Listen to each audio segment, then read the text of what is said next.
unique factors that impact it and tailored interventions accordingly. Distinguished guests, ladies and gentlemen, we are pumping in resources to the 10 counties of West Pokot, Turkana, Samburu, Isiolo, Marsabit, Tana River, Lamu, Garissa, Wajir, and Mandera to ignite, stimulate, and sustain socio-economic projects of building resilience in the face of adversity, fueled mostly by climate change. Let me thank the World Bank for their unwavering support and commitment to this mission. With an investment of $2.3 billion since the launch of this initiative in 2018, the focus has remained on funding crucial and high-impact projects in transport, agriculture, water, health, education, energy sectors, social protection, and the welfare of refugees and host communities. The conception and implementation of these projects aligns with the focus of the Ruto administration, which was elected on the promise of improving the lives of the people at the bottom of the socio-economic pyramid. I'm therefore pleased to chair this consultative forum as we collectively evaluate the progress and review performance of development programs being implemented under this initiative.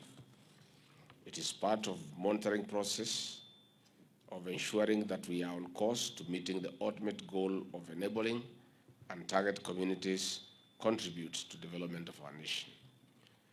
As the senior ranks of government, we are here to review and the status of our investment, enrich the discussions on emerging concerns, and receive inclusive insights in our pursuit to ensure that we leave no one behind in the Kenya we want and desire.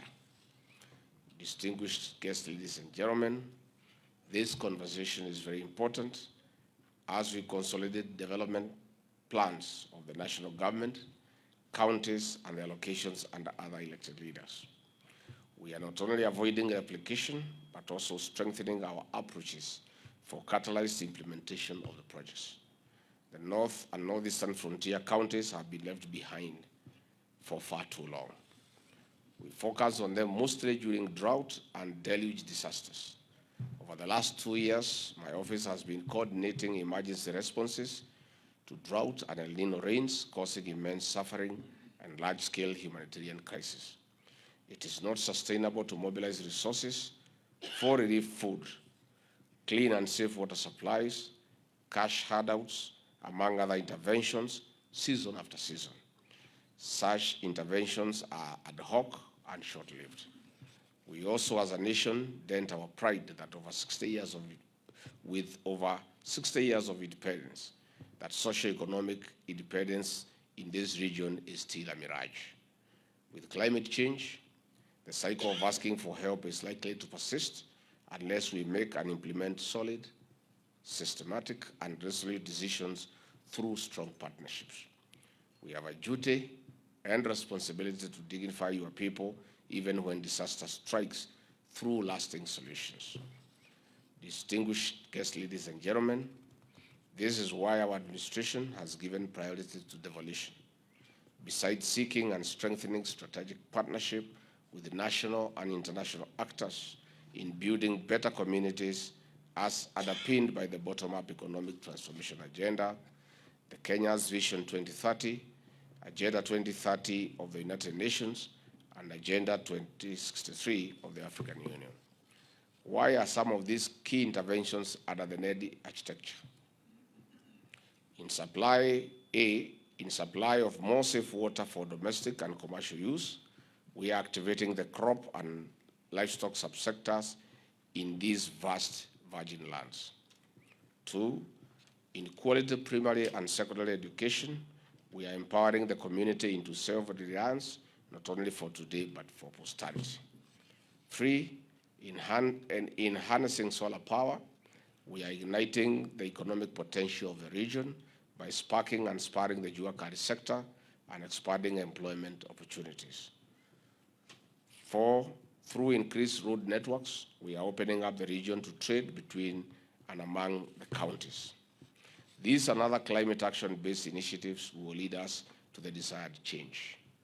NED programs are rising to the occasion, and we have an opportunity to work with the World Bank and other partners in long-term transformative initiatives of propelling the NED counties into the next socio-economic power cells of our country.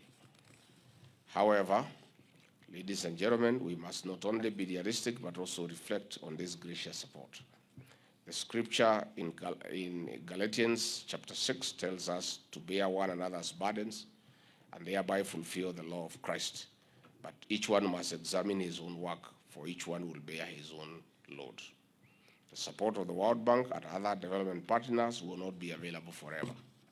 Donor funding is shrinking due to, among other reasons, geopolitics and shifts in global priorities.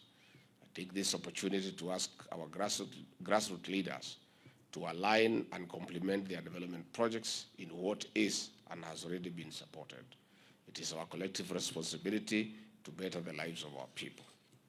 Distinguished guests, ladies and gentlemen, today we will receive real-time updates on the status of the project from national project coordinators, alongside input from the World Bank NED team on the implementation and coordination of projects. I wish to invite input from leaders present regarding implementation of these projects in your counties and constituencies. We intend to use this meeting to also agree on those projects that are ready for commissioning, groundbreaking, or inspection.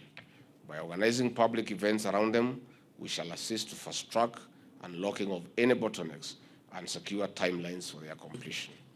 On this note, I intend to have these high-level consultations convened biannually or even more frequently when urgent matters arise. Focusing on continuous accountability will create a more transparent and accountable outcome, benefiting from the shared learning and experience that can only be derived through such oversight. I will chair this session alongside the chair of the Frontier Counties Development Council.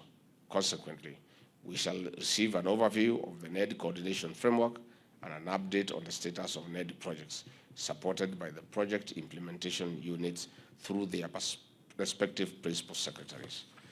Principal secretaries from various ministries, with the support of the World Bank team, will address questions from leaders.